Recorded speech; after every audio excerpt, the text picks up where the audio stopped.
अमरावती में होम्योपैथी डॉक्टरों को महाराष्ट्र मेडिकल काउंसिल में पंजीकरण देने के राज्य सरकार के फैसले के विरोध में इंडियन मेडिकल एसोसिएशन यानी आईएमए ने काम बंद आंदोलन का ऐलान किया था।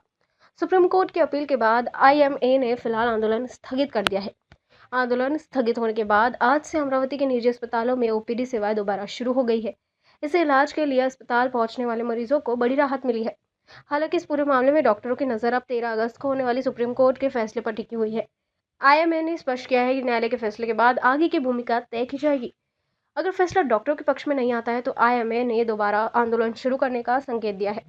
फिलहाल ओपीडी सेवाएं बहाल करने से मरीजों को राहत मिली है, लेकिन 13 अगस्त के फैसले के बाद ही इस विवाद की अगली दिशा स्पष्ट की जाएगी। काल आम्ही संप मागे घेतला। संप मागे घ्यायचं कारण सगळ्यांना माहिती कदाचित झालं नसेल।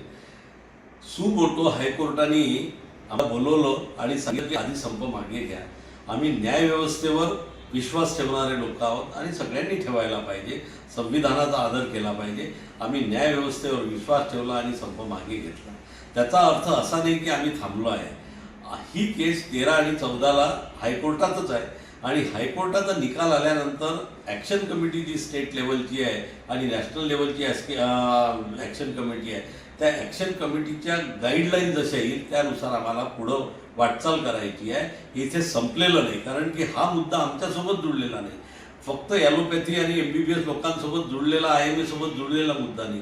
हा सगळ्यात महत्त्वाचा मुद्दा आहे, रुग्णांसोबत जुळलेला आहे। रुग्णांची सेवा सगळेजण करतात, पण कोणी कोणत्या पॅथीमध्ये केली पाहिजे।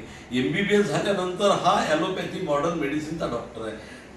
पेशंट जातो मॉडर्न मेडिसिनकडे तर त्याला मॉडर्न मेडिसिन मिळाली पाहिजे आणि त्याला ॲलोपॅथीची औषधी मिळाली पाहिजे। पण होमिओपॅथीवाल्याकडे जातो तर होमिओपॅथीची औषधी मिळाली पाहिजे। आयुर्वेदिक मध्ये गेलो तर आयुर्वेदिक औषधी मिळाली पाहिजे। या उद्देशानं पेशंट जात असतो। पण याला जर खतपाणी देत असेल मिक्सोपॅथी आणि क्रॉसपॅथीला सरकार, तर ते आम्ही कदापि सहन करणार नाही, कारण की याच्यात रुग्णांचे हाल होणार आहे, रुग्णांचा चोथा होणार आहे आणि रुग्णांचा चोथा आम्हाला होऊ द्यायचा नाही। एका वेळेला 2 काउन्सिलमध्ये कुणालाही रजिस्ट्रेशन मिळत नसते आणि याच्या विरोधात नॅशनल मेडिकल कमिशन सुद्धा आहे आणि त्याचाही आदर तुम्हाला करावा लागेल। आणि तुमचं होमिओपॅथी काउन्सिलचं तुम्हाला खरंच परवानगी आहे का? हे फक्त महाराष्ट्रात हे सगळं घडून राहिलं आणि महाराष्ट्राचं सरकार हे ऐकत नाही। त्याच्याबद्दल आम्हाला चिंता आणि रुग्णांचे हाल होऊ नये अशी इच्छा आहे। आणि हा संप जरी आम्ही थांबवला आहे, हा पूर्णतः थांबलेला नाही। 13-14 नंतर आम्हाला आणखी काय निर्णय घ्यायचा आहे, आम्हाला जे गाईडलाईन येतील त्या गाईडलाईननुसार आम्ही ॲक्शन घेणार आहे। जय आयएमए, जय महाराष्ट्र।